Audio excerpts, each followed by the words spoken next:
morning, everyone. It's Robert from On My Turntable. Hope you made a great morning this morning. It is Sunday morning, as always, a coffee kind of morning. Cheers, everyone. Hope everyone's doing well. Debut or follow-up? Which album is better? I've chosen 10 bands, 20 albums, but I chose box sets because I was lazy this morning. Rather than pulling 20 albums out, because I got a bunch in front of me here to put away. That would have meant another 20 albums to put away. So I chose box sets. Even though I have most of these on vinyl, box sets are just easy. These aren't in any particular order, but I thought it'd be a fun exercise to go through. Which album is better, their debut album or their follow-up album? Just a fun little exercise. So I started off with this great box set by Bruce Springsteen. It's got, I don't know how many albums in here. A bunch. It's not about the box set, it's about the albums. So, his debut, Greetings from Asbury Park, New Jersey. And the follow-up, The Wild, The Innocent, and the E Street Shuffle.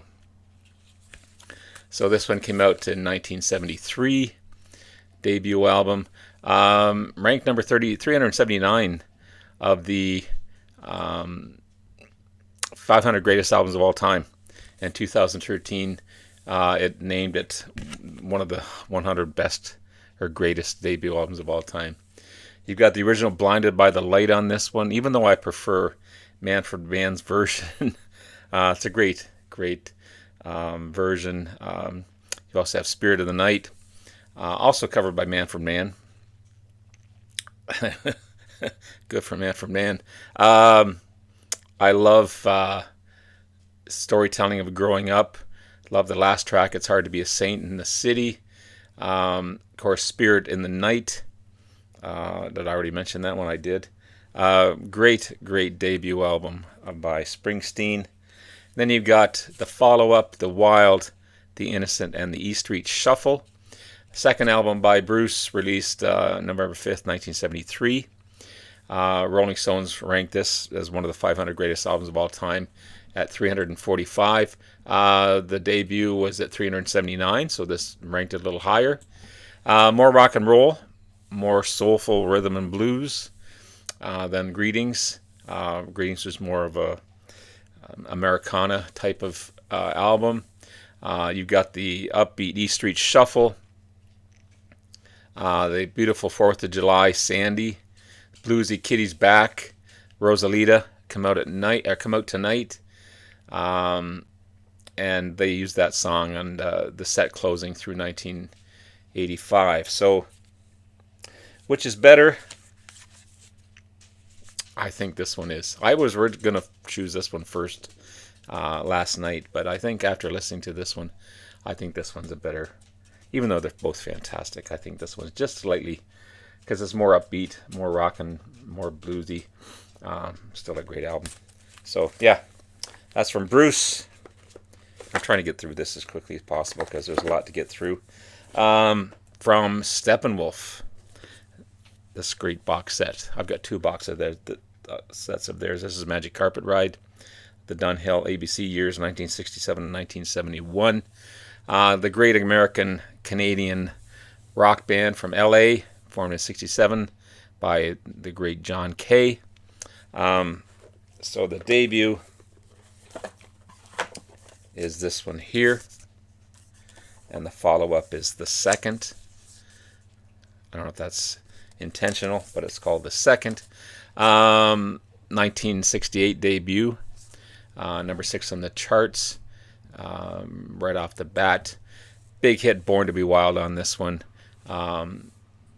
The Pusher, I love The Pusher.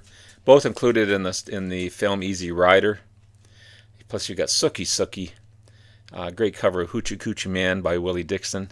It's a fantastic debut album. Their follow-up, the second, 1968 release. One of the most successful songs and biggest hits, Magic Carpet Ride on this one. The highest charting album, reaching number 3. It's hard and edgy. The band is tight. You got Faster Than the Speed of Light, sung by Jerry Edmonton, their drummer. The dreamy spiritual fantasy, Love 28, the bluesy disappointing number. I don't know, man. This is hard to choose. I think I'm going to choose their debut. Again, I love this album too, but it's just a fun thing. So I'm going to choose their debut on that one. The Cars. Everyone knows the Cars. Great American band. New wave, power pop, post-punk from Boston. This is their debut. The Cars. Okay. And their follow-up, Candy-O. The Cars, 1978 debut. Just full of hits. Just What I Needed, My Best Friend's Girl, The Good Times Roll, Bye Bye Love, Moving in Stereo, 6 times platinum. Every track a hit on this one. It's quirky.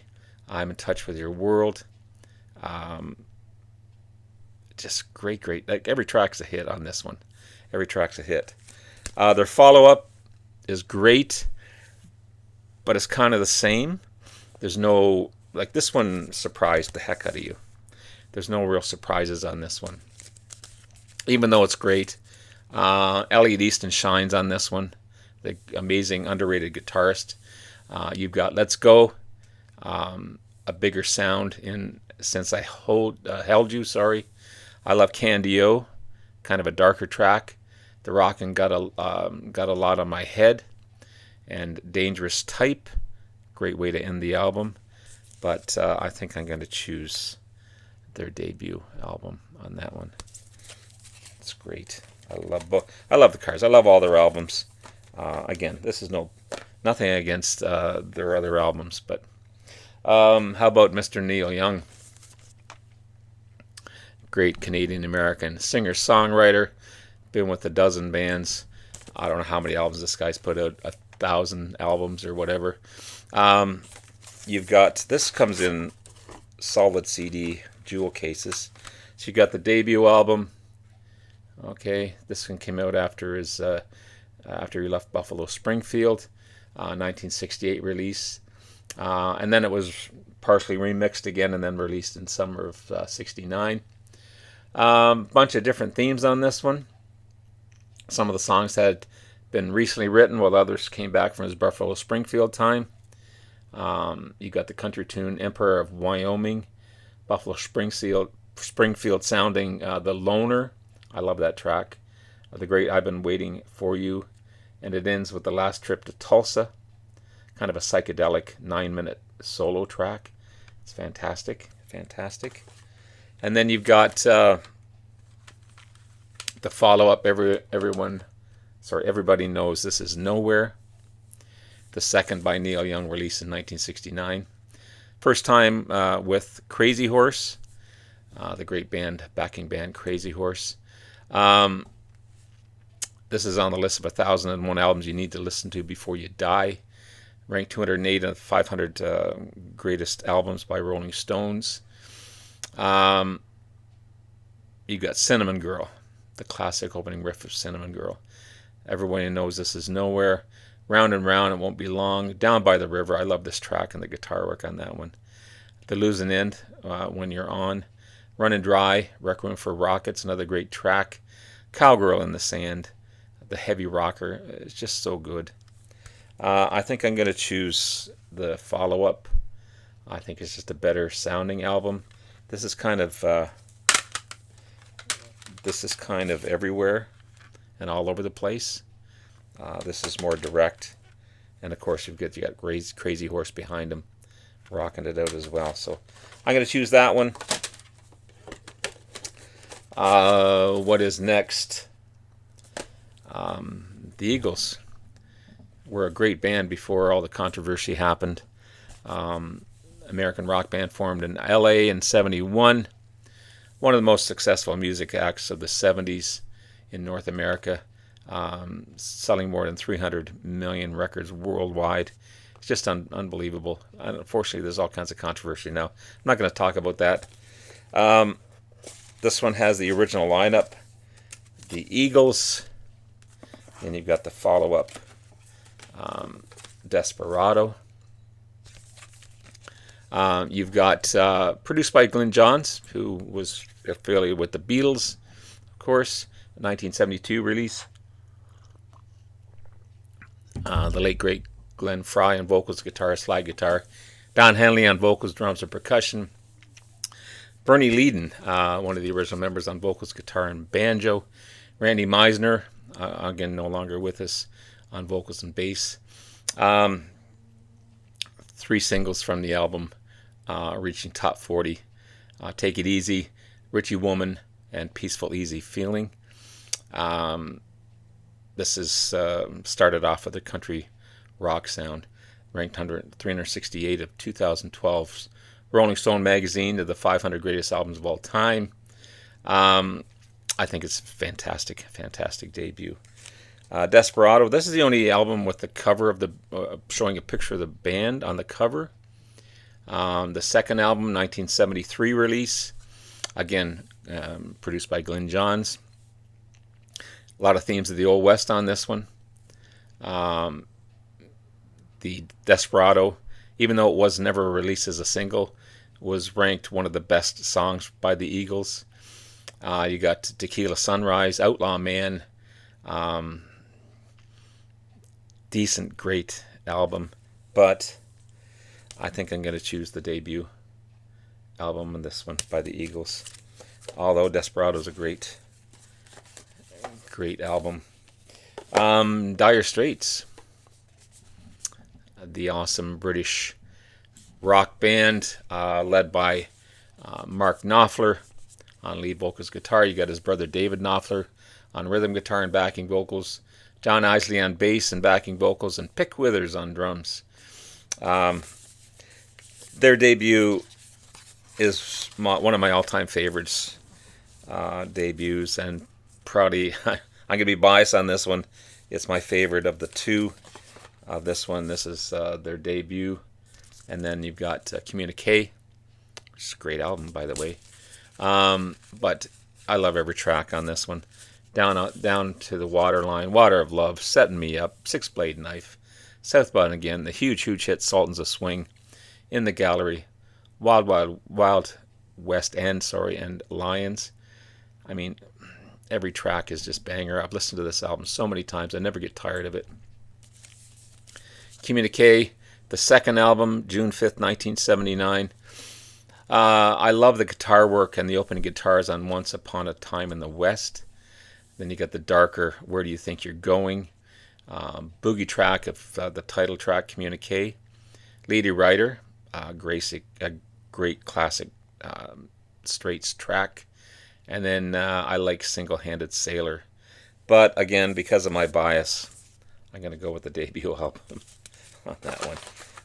No questions, no concerns on that one. The Byrds, from this great big box set by the Byrds. I don't know how many albums are in this one. It's great. LA band, 1964, led by frontman Roger McGuinn, known as Jim McGuinn until 1967. Of course, combination of rock and pop and folk rock and psychedelic rock, jangly pop, country rock.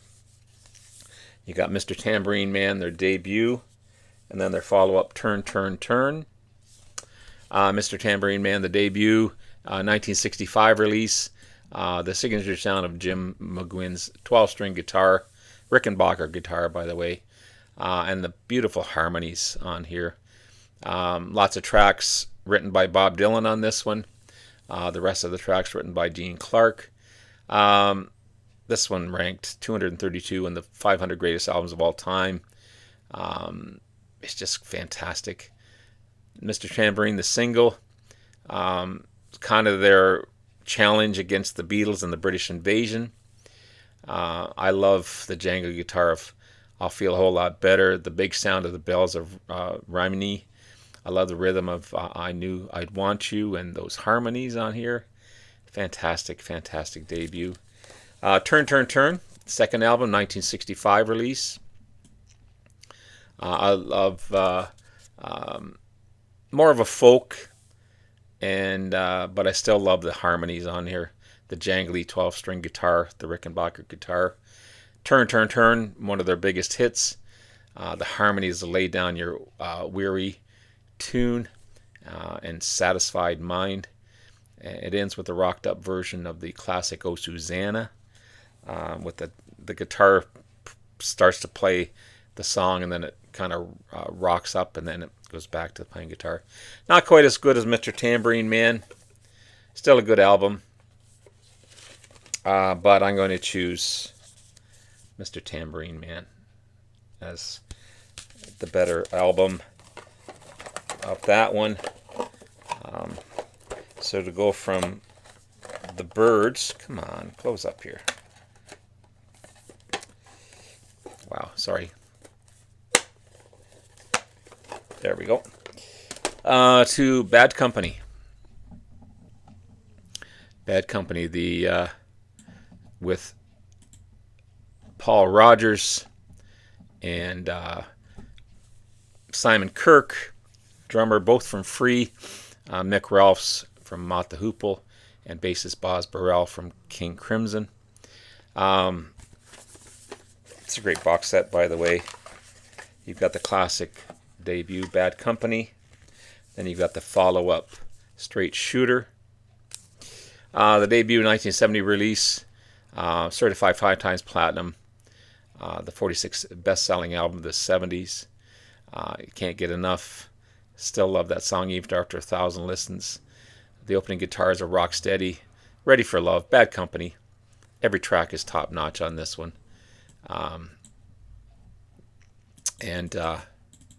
What else you got on here?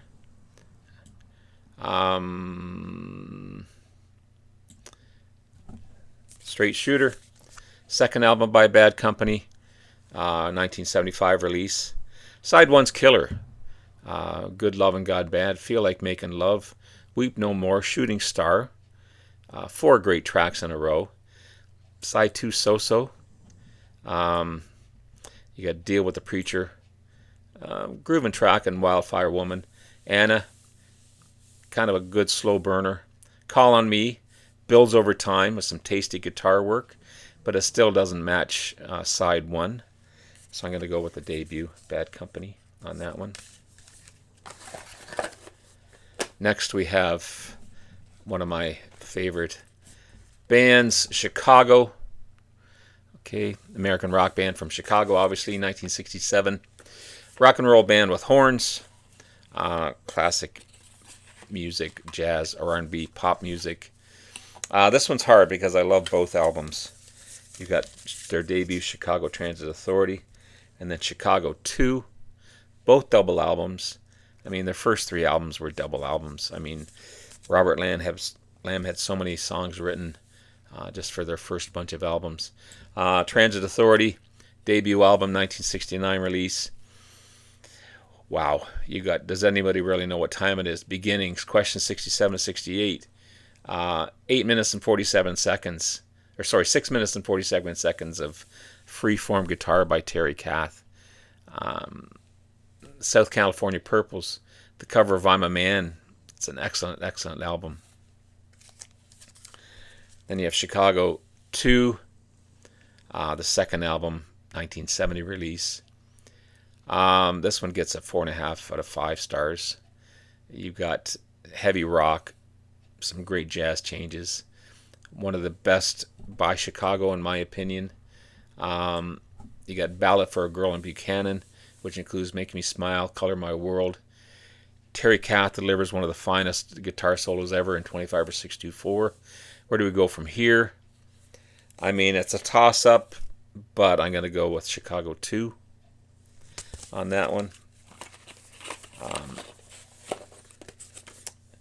And finally, Iron Butterfly, the amazing American band formed in San Diego, California, 1966. Combination of acid rock, hard rock, psychedelic rock, progressive rock, maybe some stoner rock mixed in there as well. Stoner rock wasn't really around back then, but I call it stoner rock. This is a great box set, by the way. It opens up like such. And then you've got their debut album, Heavy, and their follow-up, Inagata de Vida. Two bangers of an album. So, Heavy, debut album, 1968 release. There's no singles on this one, unfortunately, but it's still a commercial success. Number 78 in the charts. Psychedelic on Hypnotic Possession. The Rock and Unconscious Power. Love Gentle as it may seem. The Groovy Stamped Ideas. It's a great, great, great debut album. Inagata de Vida, the second album by the band, 1968 release. A massive commercial success because of the single Inagata de Vida. 4 times platinum. The front side of the tracks, or the first part of the album, are mostly psychedelic in style. You got most anything you want is keyboard driven. Flowers and Beads, cool guitars, but almost poppy. My Mirage, not bad, not a bad track. Termination, gritty guitars, Are You Happy?